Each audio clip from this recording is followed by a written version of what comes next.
This is Basket Case Clubs, CPR Group's podcast where we turn basket case clubs into showcase clubs.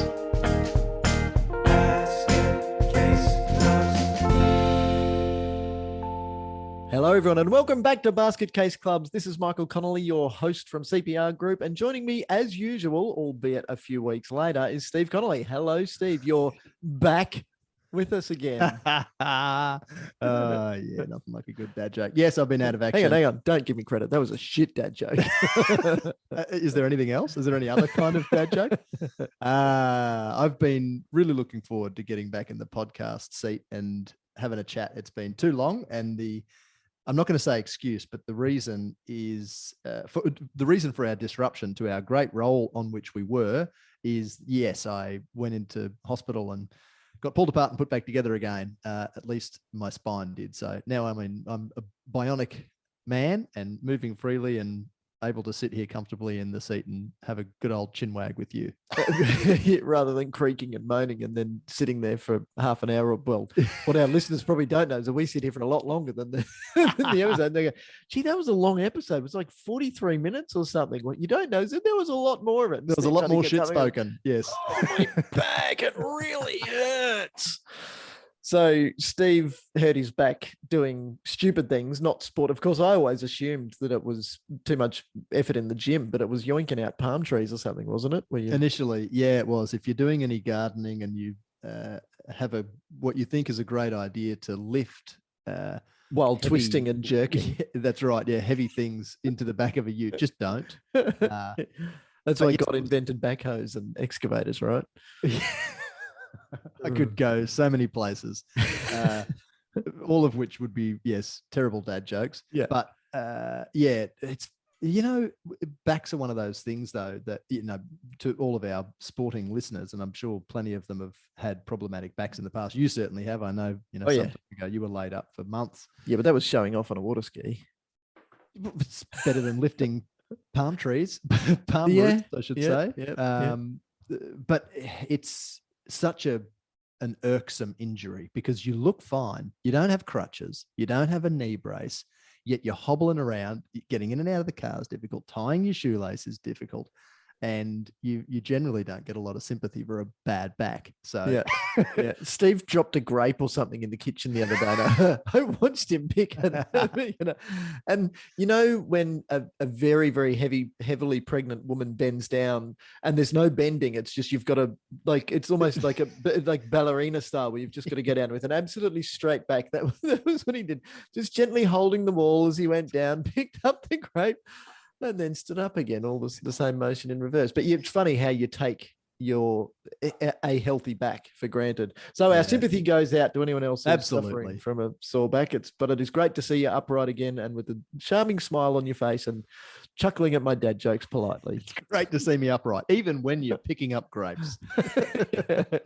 So I got a question for you, Steve. Hit me. Not in the back. How do you poach a jock? That's where I'd like to start. So a few weeks ago, in fact, just before or just after you went under the knife, a story came out in the Courier Mail, and the headline read, "School Jock Poaching War."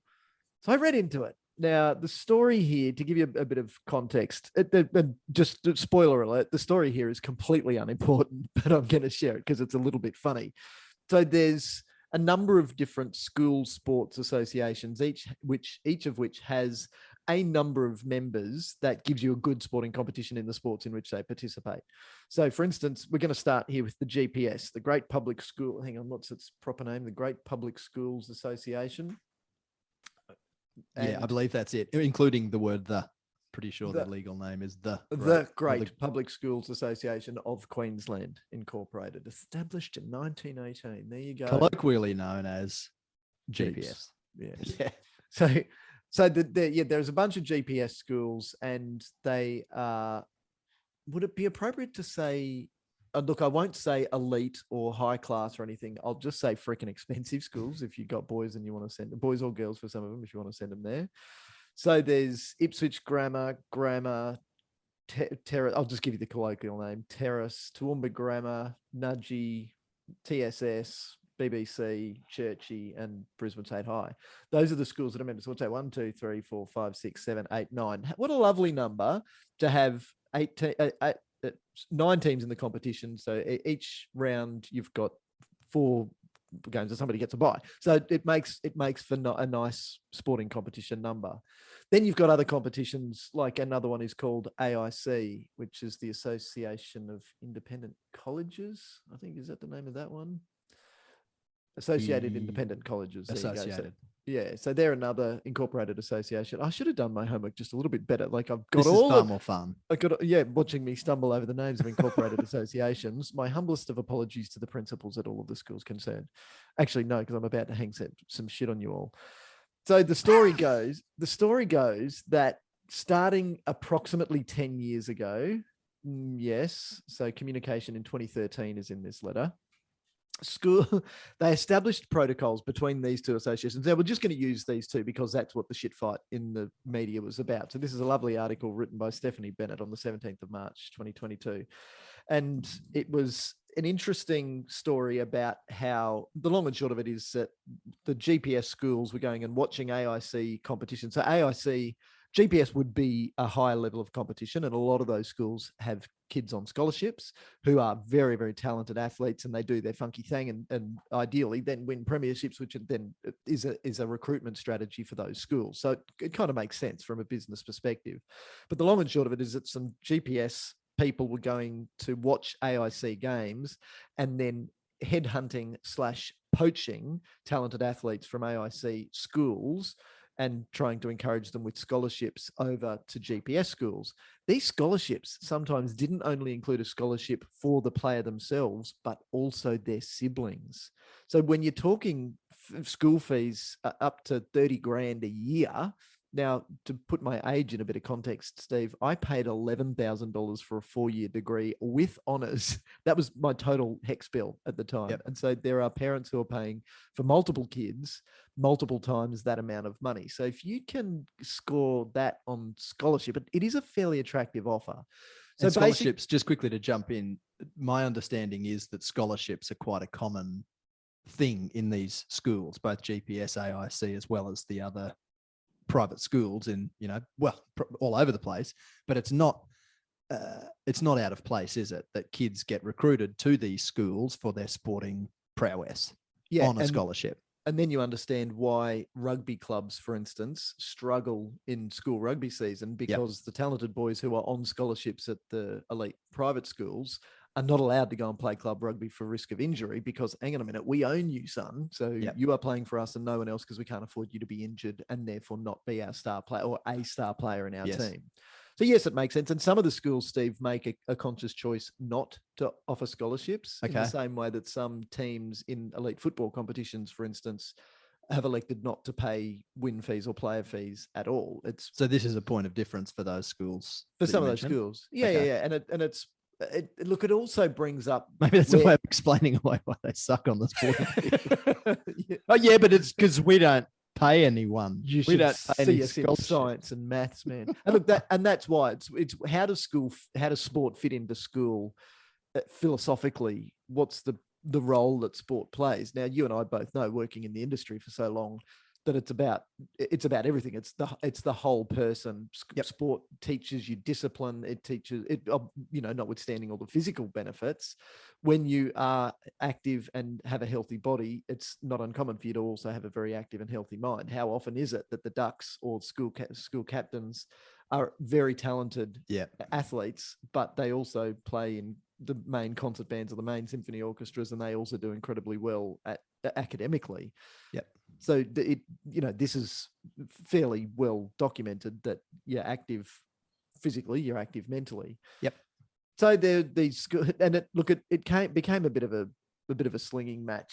Slinging match. They're hanging shit on each other publicly, these two associations, and that's the background. Now, can I get through over the course of the last 11 years since 2013, there's been a bit of a public slanging match, has there?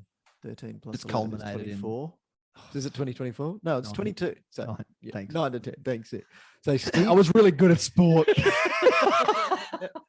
So Steve is a great example of why being good at sport doesn't mean necessarily that you're very good at maths. Yes, 10 minus 1 is no, not 10 plus 1.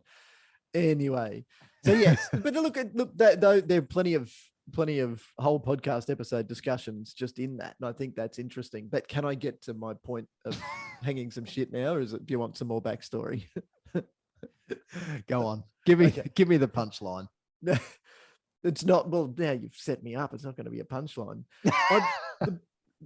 The point here is that, like I said, we've got the leaders of what are arguably, on both sides, there's another 9 in AIC. So we've got 18 really, really good schools from Southeast Queensland. So the schools in AIC are Padua, Iona. Oh, no, sorry, there's 2 from Iona. So that's Marist, St Eddie's at Ipswich, St Laurie's in the city, St Patrick's in Indooroopilly, Villanova, and St Peter's Lutheran College. Sorry, St Patrick's is up north. St Peter's is in Indooroopilly. So there's another 8 schools there. So we've got 17 schools having a public fight. Now, there's no way that I can imagine the names that I'm looking at as the principals of these schools, who are the representative of the schools when it comes to the membership of these incorporated associations.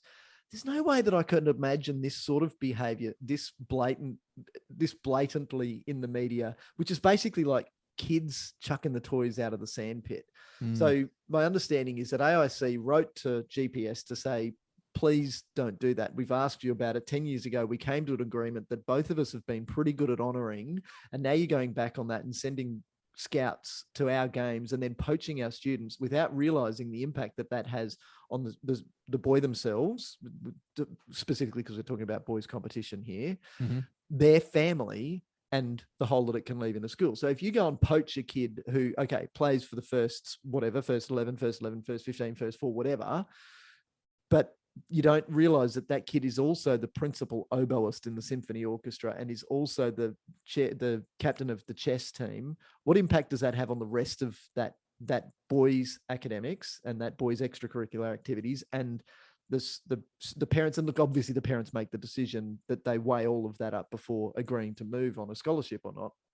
But also the hole that it leaves in the school. We've got to backfill lots of positions just because we've lost a talented rugby, volleyball, football, whatever player. So that's important. And that was the tone of the letter that one side wrote, the AIC wrote to GPS. And as I understand, GPS have just basically gone, well, we're not even going to write back to you. And that's what it seems like. And that's what it says in the newspaper.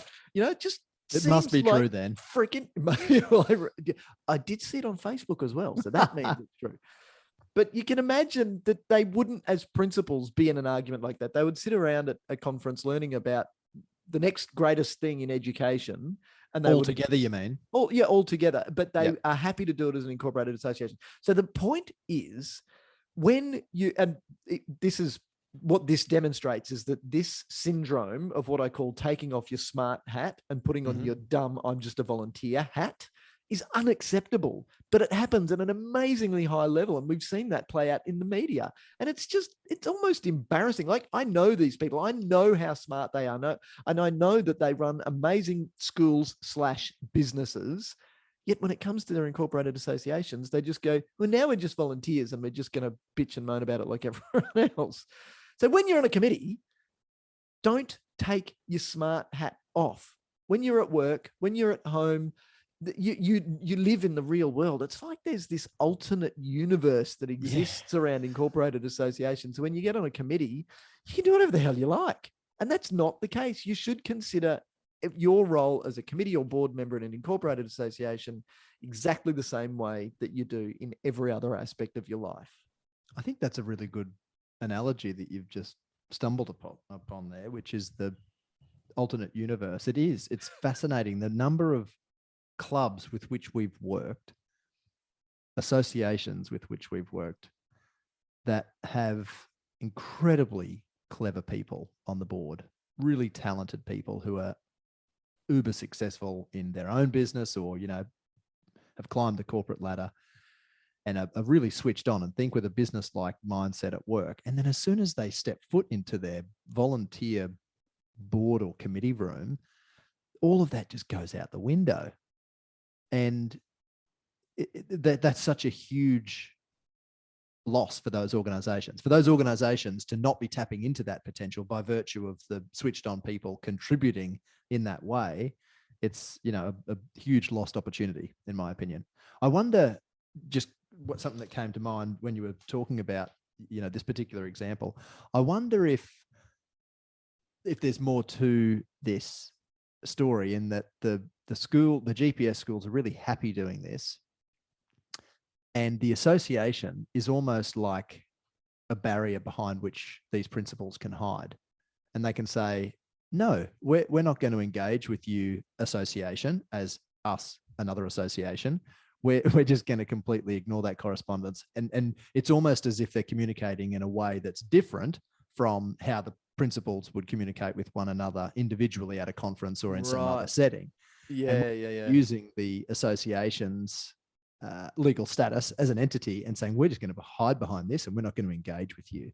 Right. So if Trevor had written to Peter instead of AIC Incorporated writing to GPS Incorporated, maybe it would have received a response. I wonder. Yeah. Like you get an email that includes you in the to field, but it also includes 3 or 4 other people. It's really easy to just ignore that email and not action it, because you can hide behind the assumption that the other 3 or 4 people are going to do something about it. Yeah.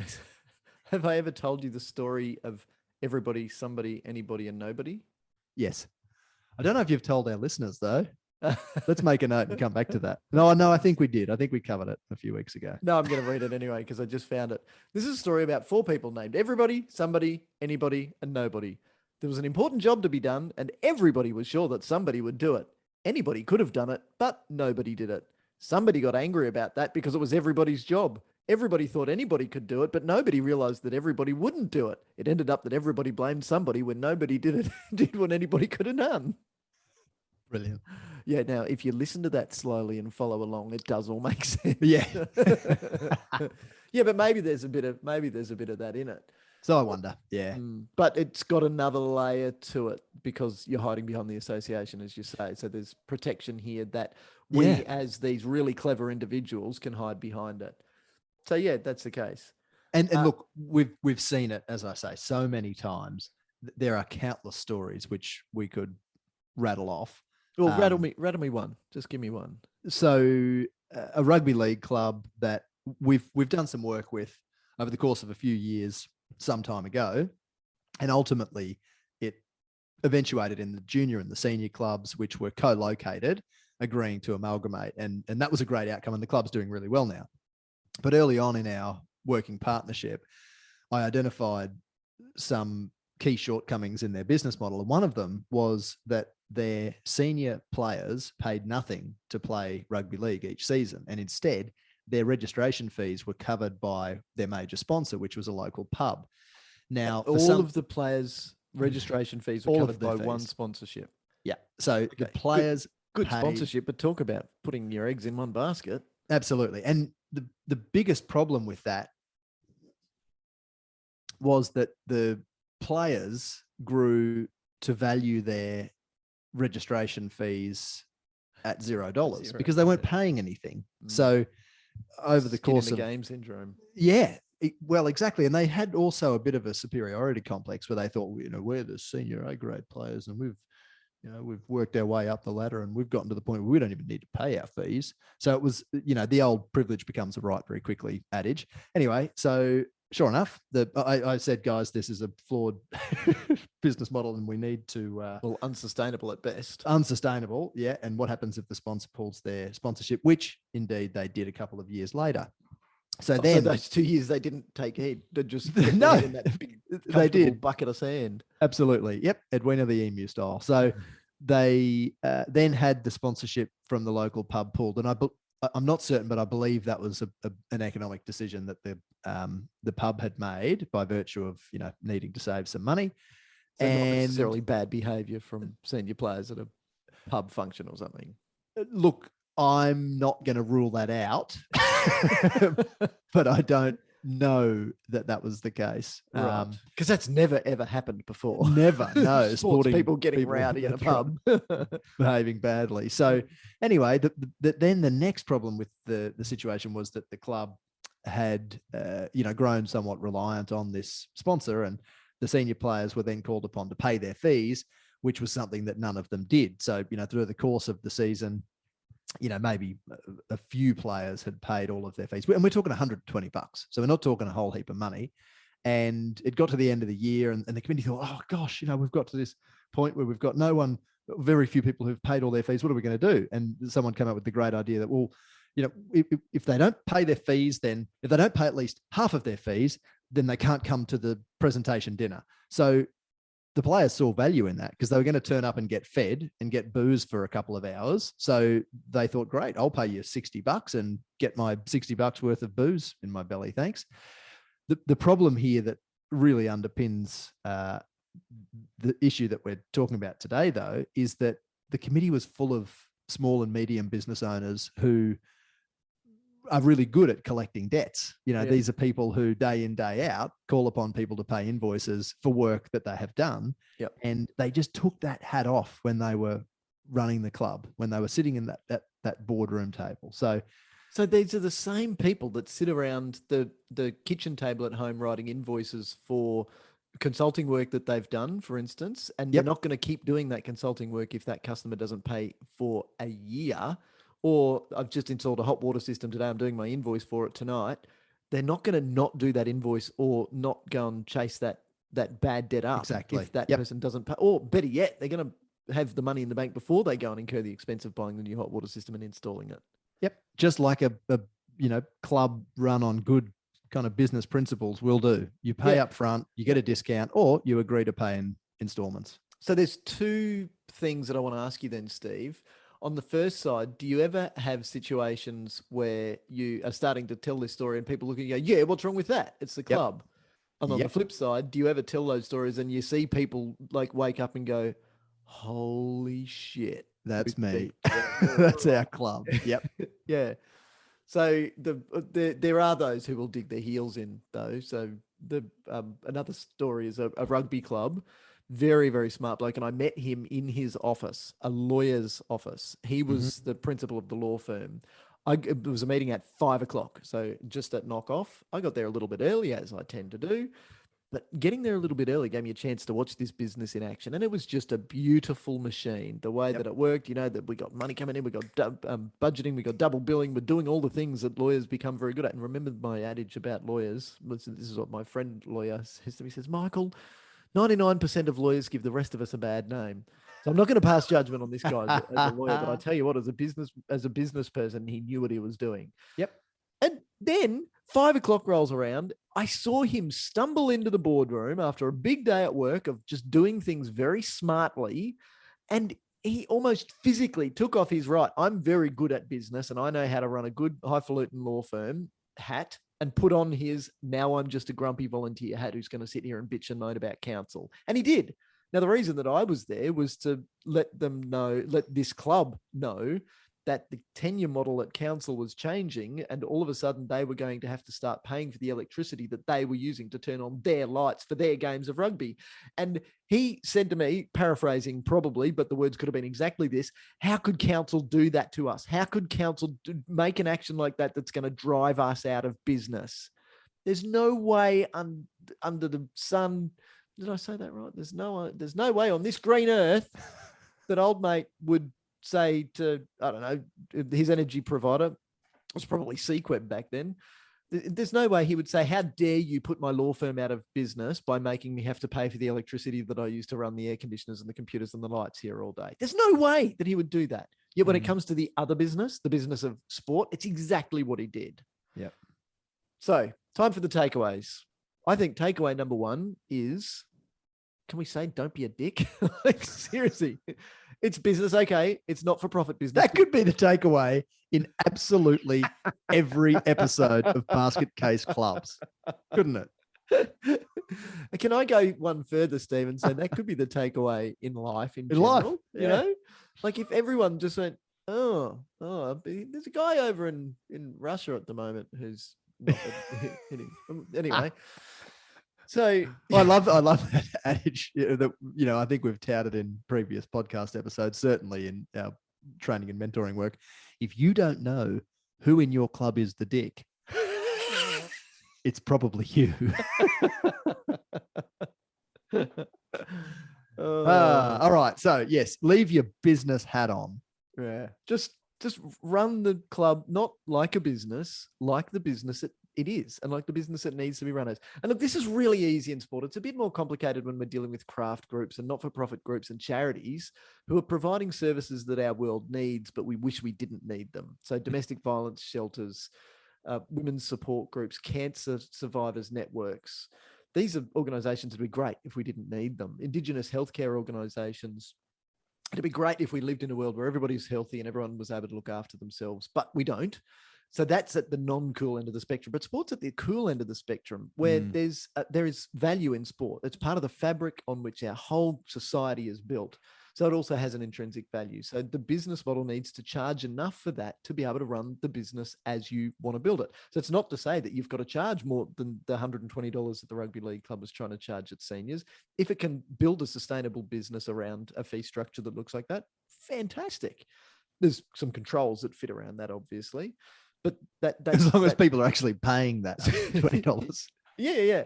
I'm also sitting here wondering where the money for the breakup came from if they're using the $50 to back pay the unpaid fees. Yeah. But I'm sure that an investigation onto what would be some enlightening reading looking at their annual reports, their financial statements each year would probably shed some light on it. Oh, and you would undoubtedly uncover, should you dig not very deeply, that it was made up through the efforts of the small group of volunteers who do everything at the club. Yeah. What was that about sustainability? When you've got a small group of people running around like blue ass flies, the sustainability of the club is going to rely on more people prepared to take on that job. And some people won't take on any job because they see the blue ass flies flying around them and they go, oh, there's no way I'm getting involved in that shit. Mm-hmm. Right. So yes, takeaway number one, don't be a dick, but more specifically in this case, it's just don't take that smart hat off. Just stay clever and keep all the way through, and have some people to test, to run some scenario planning. So you're sitting in a committee meeting, just ask some questions. How does this smell is a good one. I like that. Like, does this smell funny if we do this? A bit of a buzzword at the moment is, what are the optics of this? Which means, how does this look from the outside? Now, I've got a newspaper article here and a letter from the AIC that says that from the outside, this doesn't look too good. But I wonder who else has seen that. I wonder who else has seen this shit fight between two groups of 17 very expensive colleges just hurling abuse at one side hurling.